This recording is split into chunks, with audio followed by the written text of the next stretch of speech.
everybody, it's Matt from endsickness.org. Today I'm going to be talking about how your food cravings are often caused by pathogens. Okay? First I'm going to discuss my battle with food cravings, the years of back and forth, how I would crave foods I was sensitive to, like most people were doing. Food cravings are correlated, how they were correlated with the amount of infection that was in my body at the time, and how as I got rid of the infection, the cravings got better and better. I'll discuss how the cravings were worse initially when you start trying to kill the infection, as the infection tries to manipulate you into consuming things to feed it, to survive.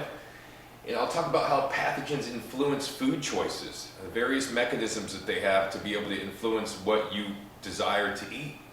And then lastly, I'll talk about how parasites are often implicated in these types of situations, and I'll summarize all of what we discussed. Okay, so first and foremost, let's start off with my battle with food cravings. I had autoimmune disease. They found out I had a parasite called Dientamoeba fragilis. I had 7 different bacterial infections, Candida albicans, etc. Right? And I had lost over 80 pounds. Couldn't go to the bathroom for 2+ years. I had to use enemas every day. I mean, I had systemic yeast. I had all the worst issues, right?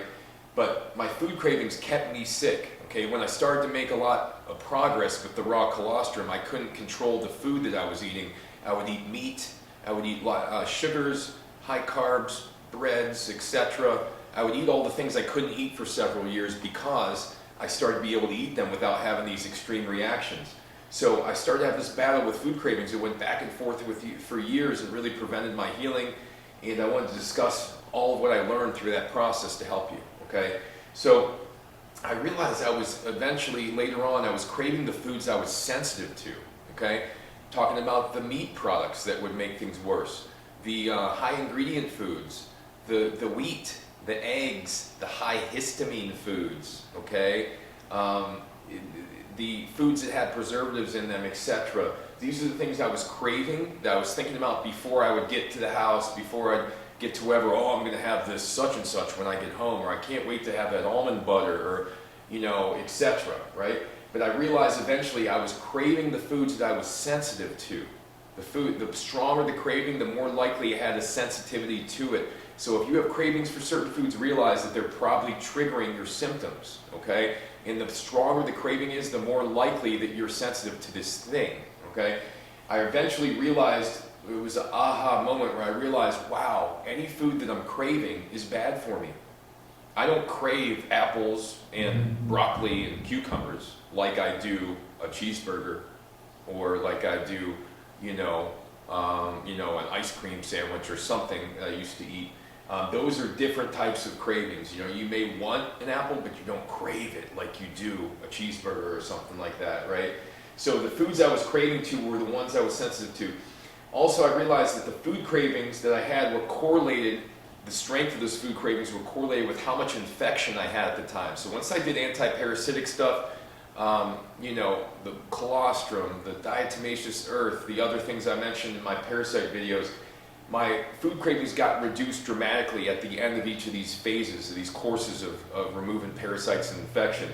But I will say initially, when I started using these things, the cravings got much worse the first few days, right? As I mentioned here, cravings worse while killing the infection initially. So the first 3 to 5 days of taking stuff that was actually killing the infection, I started to get really hungry, started to crave all the foods I probably should avoid, like the fast sugars, the meats, the animal products, etc. Anything I was really sensitive to. It could have been blueberries at the time, nuts, all those things. I would have these cravings that I had to have these foods.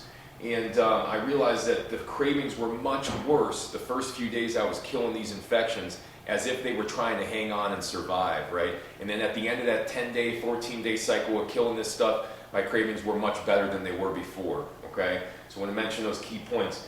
Pathogens, how do they influence your food choices, okay?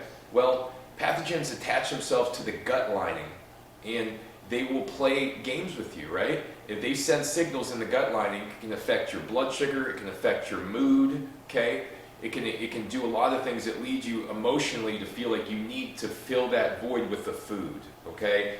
And this has been seen in various studies in animals, that parasites can influence the behavior of these animals completely, to the point where they will actually even perform activities that will lead to their death just because the parasite wants to transfer into a new host, right?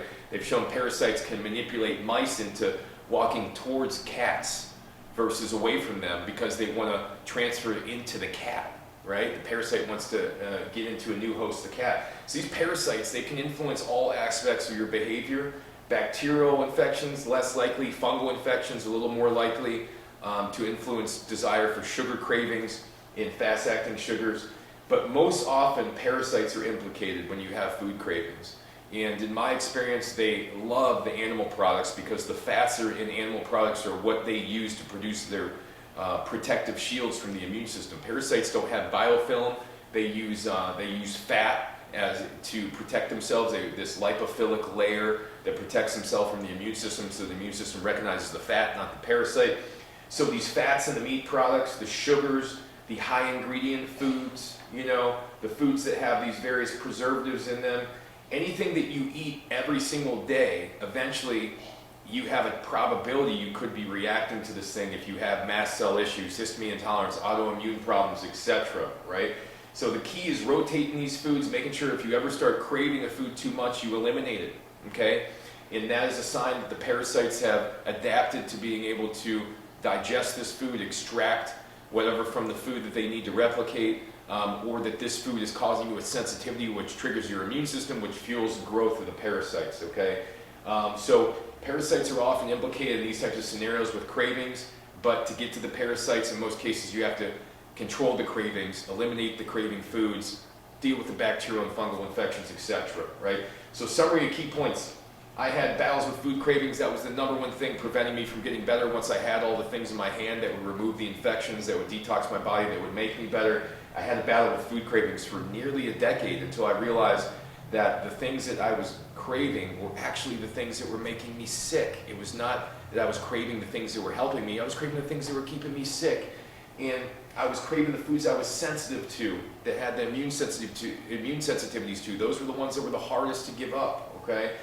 Food cravings also correlated with the amount of infection I had. If I had really bad food cravings, weren't able to control them, it was typically because I had a lot of infection present. As I got rid of the infection with these various tools, natural tools, the cravings got much better. But initially, when I started killing them, these infections, they got much worse the first few days, as if the infections were trying to hold on, influence my behavior, do whatever they could to survive.